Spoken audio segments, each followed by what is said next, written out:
Apparently, this one person who we meet in Philippians, whether the same person or not is open to question, I think it is, who Paul actually says he sends to Caesar's court in Philippians. He says, I'm sending you Epaphroditus. So we know that Epaphroditus was in Caesar's court. And Epaphroditus was Paul's very close contact. And Epaphroditus in Nero's court helps him commit suicide. So, I mean, how many Epaphroditus of an influential position would be in Nero's court? Now, I put this all in my James book. You say, oh, this must be common knowledge. Oh, no, it isn't.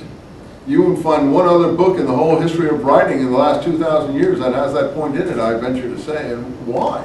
I'm no genius.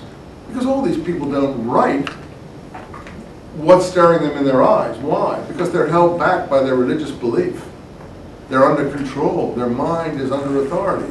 They can't even entertain the thought that Epaphroditus, the saintly colleague of Paul, might have been in Nero's court as one of his close colleagues.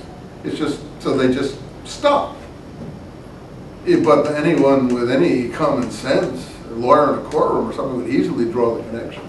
And I don't say it's proven, but it certainly looks to me to be fairly accurate. And then later on, funnily enough, so then we have the war going on in Palestine that Nero has provoked deliberately in order to destroy the Jewish people, which is then recast in the Gospels that it's the death of Christ that causes the war in Palestine and the vengeance on the Jewish people. That's a convenient little lateral movement to one side in order to ingratiate oneself into higher Roman authorities, but it certainly has nothing to do with the truth of what happened in Palestine, which was provoked by Nero and not anything to do with a figure called Christ.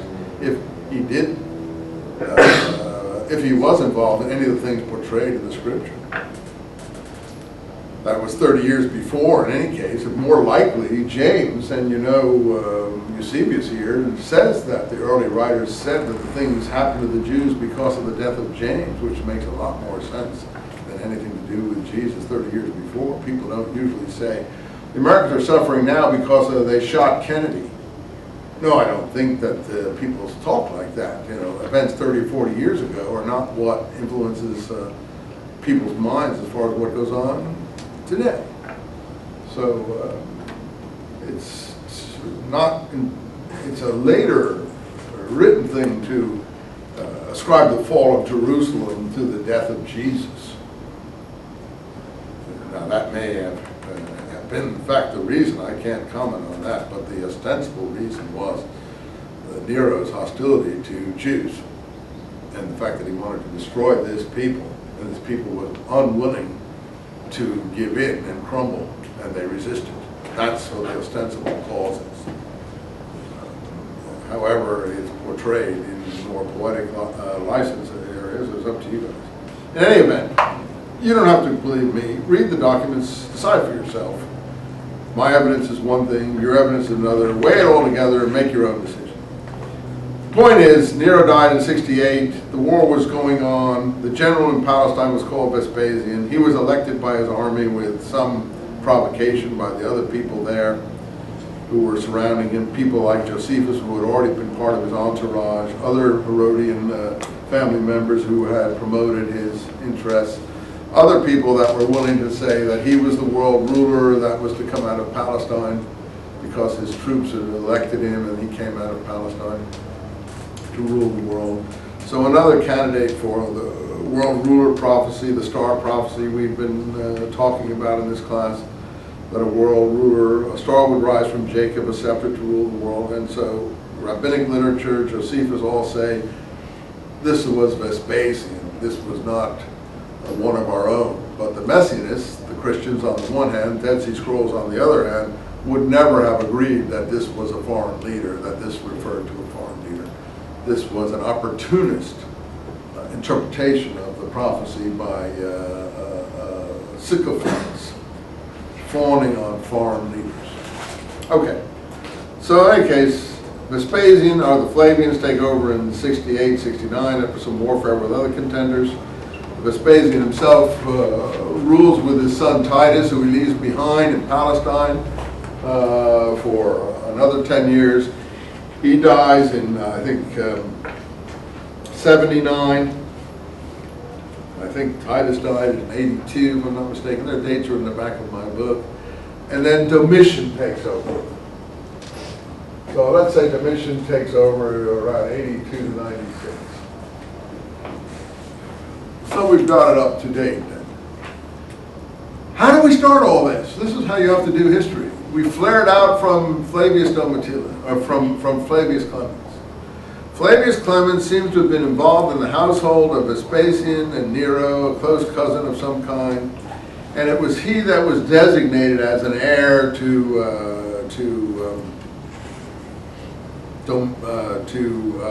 Vespasian at some point. And he was a secret Christian, we know that from different sources. And then somehow he fell out of favor. God knows what the whole sequence was. The Clementines, I think, are somewhat his story, how he got to be a Christian. That's my view. May be wrong. So now we're back to Clement. This is a 3rd century descendant, clearly, of this person. You don't get a name, Titus Flavius Clemens, without being in the same family. So that's something that's totally overlooked. Why do you think it's interesting? I think it's very interesting, frankly. Egypt and Christianity in Egypt. Why would they be there? Well, probably when this family fell out of favor and things, representatives of it fled or left or went and settled in Egypt, which was intellectually stimulating. Alexandria, a stimulating place to be. So I wouldn't be able to trace the descendants, but it's maybe possible. I've never tried.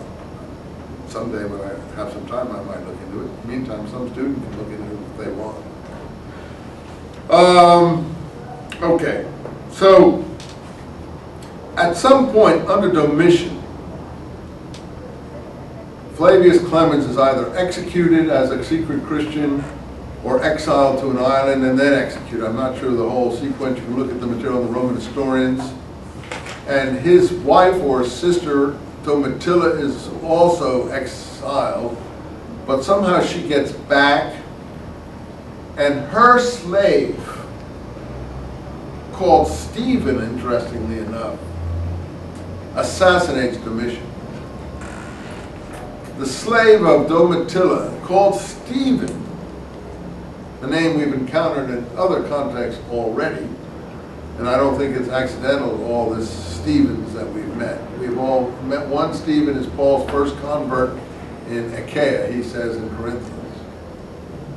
So Stephen, whoever he is the assassin of Domitian. Why would Domitilla's servant assassinate Domitian? This has to do with Christianity.